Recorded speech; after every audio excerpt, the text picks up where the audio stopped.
Good morning students. आज हम लोग बात करेंगे अंतर्राष्ट्रीय राजनीति में विचारधारा की क्या भूमिका है या विचारधारा किसे कहते हैं, और अंतर्राष्ट्रीय राजनीति में विचारधारा को लेकर के किस प्रकार से प्रतिस्पर्धा रही है। विचारधारा किसी भी राज्य की शासन व्यवस्था या किसी भी राज्य को चलाने के लिए एक विचारधारा को आधार मान के चला जाता है। विचारधारा मोटे अर्थों में विचारधारा विचारों के समूह को कहा जाता है।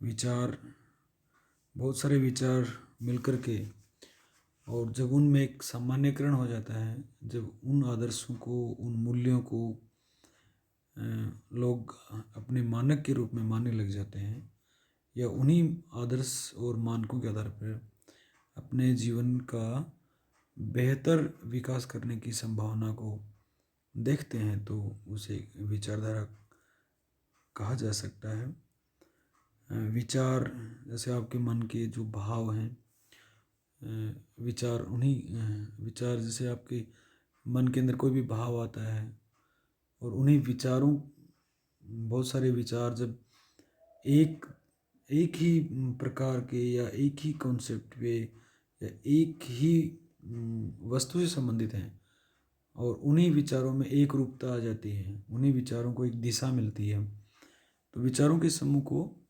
विचारधारा कहा जाता है। और कुछ राजनीति, अंतर्राष्ट्रीय राजनीति में विचारधाराओं का संघर्ष चलता रहा है। सेकेंड वर्ल्ड वॉर के बाद भी जो शीत युद्ध का काल रहा, उस शीत युद्ध में भी विचारधारा प्रमुख रही। सोवियत संघ, जो यूएसएसआर, जैसे पहले 26 दिसंबर 1991 से पहले जो यूएसएसआर था, सोवियत संघ, वह साम्यवादी विचारधारा का समर्थन करता था, और अमेरिका उदारवादी विचारधारा का समर्थन करता था। और दोनों ही देशों या राज्यों के बीच ये कंपटीशन था कि अभी जितने भी उपनिवेशवाद से स्वतंत्र हुए राष्ट्र हैं, उनको किस प्रकार से अपने खेमे में शामिल किया जाए और किस प्रकार से उन्हें प्रलोभित किया जाए, और अपनी जो विचारधारा है वो मानने के लिए उनको प्रोत्साहित किया जाए भी। ये जो विचारधारा है ये सबसे अच्छी है, और इसी विचारधारा से राज्य अपना सर्वोत्तम विकास कर सकता है। इस प्रकार की प्रतिस्पर्धा चली, और एक दूसरे के बीच ये प्रतिस्पर्धा थी कि किस राज्य के पक्ष में कितने वर्ल्ड के कंट्रीज़ हैं, और वो उन कंट्रीज जो भी स्वतंत्र हो रहे थे ब्रिटेन से, फ्रांस से, तो उनको आर्थिक सहायता वो देते थे। शीत युद्ध, उसी के दौरान शीत युद्ध चला, लेकिन 26 दिसंबर 1991 को सोवियत संघ का विघटन हो गया, और उसके बाद एक प्रकार से डैनियल वेल ने कहा कि विचारधाराओं का अंत हो गया है, कि अब कोई भी विचारधारा नहीं रही है, और एक प्रकार से यथार्थवादी विचारधारा आ गई। यानी किसी भी कंट्रीज़ का अगर किसी भी दूसरी कंट्री से अपना प्राथमिक हितों की पूर्ति हो रही है, या उसके जो भी प्राथमिक हित जिन पे किसी प्रकार का वो समझौता नहीं कर रहा, या उससे किसी भी इंटरेस्ट या उनके राज्य के वो किसी प्रकार का बेनिफिट हो रहा है, तो उन्हीं राज्यों के साथ वो संबंध स्थापित करता है। एक प्रकार से यथार्थवादी विचारधारा आगे कोई राष्ट्र अपने राष्ट्रीय हितों के लक्ष्यों को प्राप्त करने के लिए विचारधारा को भी प्रयोग में लेते हैं।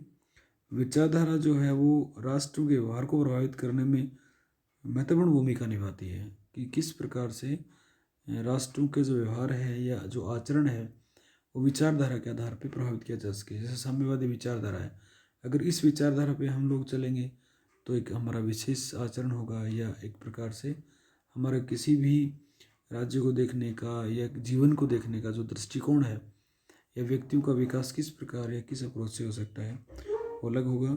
और अगर हम उदारवादी विचारधारा को अपनाते हैं तो हमारा देखने का नज़रिया भिन्न होगा।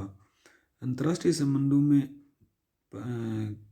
संबंधों को चलाने में का महत्व बहुत ज़्यादा है कि किस प्रकार से जो राज्य हैं वो एक दूसरे से संबंध स्थापित करें और किस प्रकार से वो अपने संबंधों को आगे प्रगाढ़ बना सकें।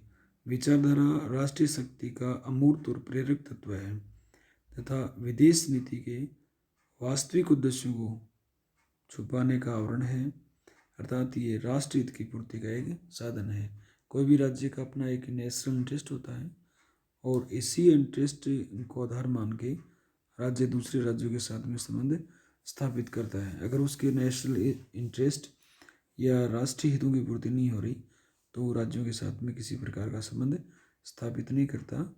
और जो विचारधारा है वो किसी भी राष्ट्र के नेशनल इंटरेस्ट को पूरा करने में एक साधन के रूप में भूमिका अदा करती है।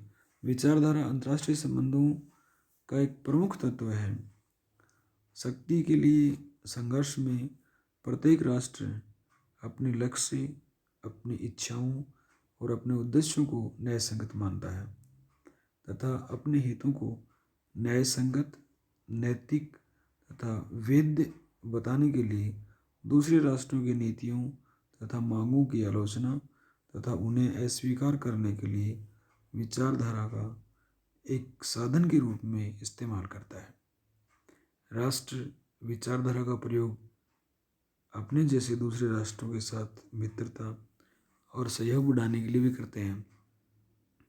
अंतर्राष्ट्रीय राजनीति के प्रसिद्ध विचारक पेडल फोर्ड तथा लिंकन ने विचारधारा के संबंध में कहा कि विचारधारा आर्थिक, सामाजिक और राजनीतिक मूल्यों और लक्ष्यों से संबंधित विचारों का एक समूह है जो इन उद्देश्यों की प्राप्ति के लिए कार्य योजना का निर्धारण करता है। चार्ल्स स्लीचर ने इनके विचारधारा के बारे में कहा कि विचारधारा व्यक्ति या समूह के अमूर्त विचारों की ऐसी व्यवस्था है जो वास्तविकता का अर्थ बताती है, मूल लक्ष्यों को अभिव्यक्त करती है तथा ऐसी कार्ययोजना बनाती है जिसमें इसके विरोधी ये विश्वास करते हैं कि लक्ष्य की पूर्ति इसी से ही हो सकती है। 1945 के बाद के वर्षों में विचारधारा के महत्व में अत्यधिक वृद्धि हुई, यानी सेकेंड वर्ल्ड वॉर के बाद में विचारधारा का जो महत्व है बहुत ज़्यादा बढ़ गया। 20वीं शताब्दी के प्रारंभ में कई विचारधाराओं का विकास हुआ, जैसे रूस में समाजवादी विचारधारा, इटली में फांसीवादी विचारधारा, जर्मनी में नाजीवादी विचारधारा और इसी के साथ ही शीत युद्ध विचारधाराओं का ही युद्ध था एक प्रकार से। ये उदारवादी तथा साम्यवादी विचारधाराओं का संघर्ष था तथा इसी आड़ में इनकी पोषक महाशक्तियों ने अपने अपने विचारधारा को उचित बताने का प्रयास किया। कि सोवियत संघ ने कहा कि हमारी विचारधारा अच्छी है, ज़्यादा न्यायोचित है, और अमेरिका ने कहा कि उदारवादी विचारधारा ज़्यादा न्यायोचित है क्योंकि व्यक्ति को इसमें स्वतंत्रता प्राप्त होती है, इसमें व्यक्ति को अधिकार प्राप्त होते हैं और व्यक्ति अपने व्यक्तित्व का विकास बहुत ही अच्छे तरीके से कर सकता है। शक्ति के संदर्भ में विचारधारा विदेश नीति के उद्देश्यों के वास्तविक स्वरूप को छिपाने के लिए प्रयोग में की जाती है।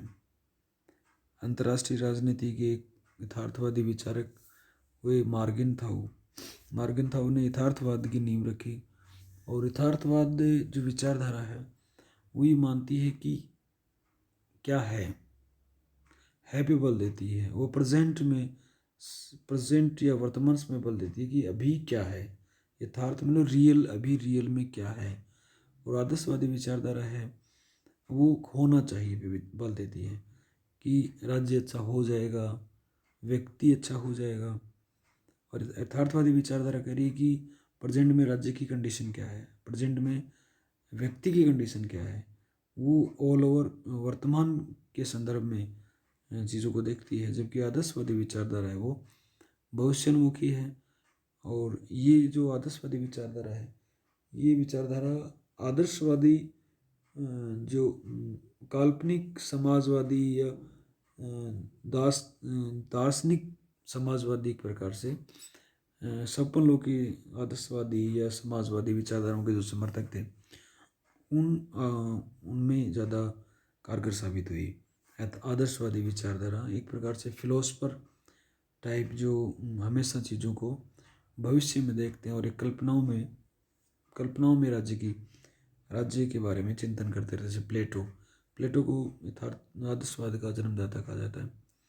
और उनके जो भी डायलॉग्स उन्होंने लिखे कि ऐसा राज्य होगा, उसमें इस प्रकार की राजा होगा, शासक होगा, इस प्रकार से संरक्षक वर्ग होगा और इस प्रकार से न्याय होगा, पूरा उन्होंने जो चित्रण है वो अपने मस्तिष्क में खींचा, आदर्श में खींचा। जबकि अरस्तु को यथार्थवाद का जन्मदाता कहा जाता है। उन्होंने कहा प्रेजेंट में व्यक्ति की मानसिक स्थिति कैसी है, प्रेजेंट में राज्य किस प्रकार का है।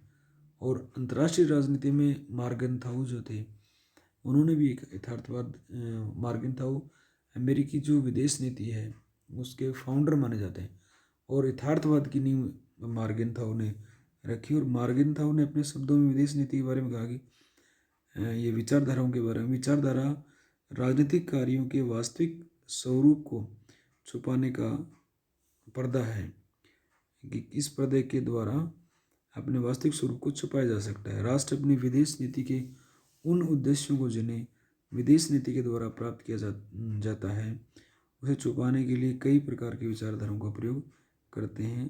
ये क्षणिक या आकस्मिक नहीं बल्कि राष्ट्र हितों की पूर्ति के लिए सोची समझी कार्य योजना है। अंतर्राष्ट्रीय संबंधों के विश्लेषण से अंतर्राष्ट्रीय राजनीति में विभिन्न विशिष्ट विचारधाराओं का पता चलता है। जैसे मार्गेंथाउ ने इनको 3 प्रकार से विभाजित किया। प्रथम उन्होंने कहा कि यथापूर्व की स्थिति की विचारधारा, यथापूर्व की स्थिति की विचारधारा। और दूसरा उन्होंने बताया कि साम्राज्यवाद की विचारधारा। और तीसरा विचारधाराओं को उन्होंने बांटा कि अस्पष्ट या साम्राज्य विरोधी विचारधारा है। जो राष्ट्र अपनी शक्ति और स्थिति को सुरक्षित रखना चाहते हैं वे यथापूर्व स्थिति नीति का अनुसरण करते हैं। जैसे इनमें उन्होंने कहा कि स्विट्जरलैंड है, नॉर्वे है और स्वीडन है। जो नीति यथापूर्व स्थिति या विद्यमान व्यवस्था को बदलने का प्रयत्न करती है उसे साम्राज्यवादी नीति कहते हैं। ये देश पिछड़े देशों पर नैतिक विकास तथा प्राकृतिक विकास के सिद्धांत द्वारा उचित ठहराने का प्रयास करते हैं ये लोग, ये कंट्रीज। और इनका मानना है कि जो व्यक्ति है उसका जो विकास है या थर्ड वर्ल्ड कंट्रीज को, ऐसे पूरे वर्ल्ड को 3 प्रकार की प्रॉस्पेरिटी का तरफ बांटा गया कि एक विकसित कंट्री, एक विकासशील कंट्री और जो तीसरे कंट्रीज थे वो पिछड़े या थर्ड वर्ल्ड जिनको कहा। और उन जो इस प्रकार से ही उन्होंने अपनी विचारधाराओं को बांटा कि जो पिछड़े कंट्रीज हैं, थर्ड वर्ल्ड जो हैं, वहाँ पे मटेरियल ज़्यादा है और लेबर ज़्यादा है। और उन जो पिछड़े देशों पर नैतिक विकास और प्राकृतिक सिद्धांत जो है उसको उचित ठहराने का प्रयास करते हैं। बहुत से राष्ट्र अपनी इच्छित लक्ष्यों को प्राप्त करने के लिए भी अस्पष्ट विचारधाराओं का प्रयोग करते हैं। तीसरी प्रकार की जो मार्गेंथाउ ने विचारधारा बताई कि अपने जो लक्ष्य जो हैं या उनको जो प्राप्त करने का जो तरीका है उनको ही लोग उचित ठहराते हैं। ये अस्पष्ट विचारधारा हैं। सामान्यतः साम्राज्यवाद विरोधी विचारधाराएं भी इनको कह सकते हैं, क्योंकि सभी विचारधाराएं अपने अपने विरोधियों को साम्राज्यवादी कह करके उसकी भर्त्सना करती हैं। ये विचारधाराएं मोटे रूप से 3 भागों में बांटी जा सकती हैं, यानी हम इनको 3 भागों में बांट सकते हैं। जैसे राष्ट्रीय आत्मनिर्णय की विचारधारा, संयुक्त राष्ट्र की विचारधारा और शांति की विचारधारा। आत्मनिर्णय, संयुक्त राष्ट्र तथा शांति की विचारधारा के प्रयोग से कई राष्ट्र अपने मनमाने पूर्ण कार्य भी कर सकते हैं और उन आधारों को उचित ठहराने का हमेशा प्रयास करते रहते हैं। और निष्कर्ष के रूप में हम लोग कह सकते हैं कि अंतर्राष्ट्रीय राजनीति जो है उसमें विचारधारा जो है उसका बहुत महत्व है। और विचारधारा जो विदेश नीति के वास्तविक अभिप्राय को छुपाने या दूसरे राष्ट्रों के नीतियों की आलोचना करने या रक्षा व आक्रमण आदि के लिए भी प्रयोग की जाती है। अंतर्राष्ट्रीय संबंधों में विचारधारा शक्ति को बढ़ाने तथा उसे छुपाए रखने के लिए प्रयुक्त किया जाता है।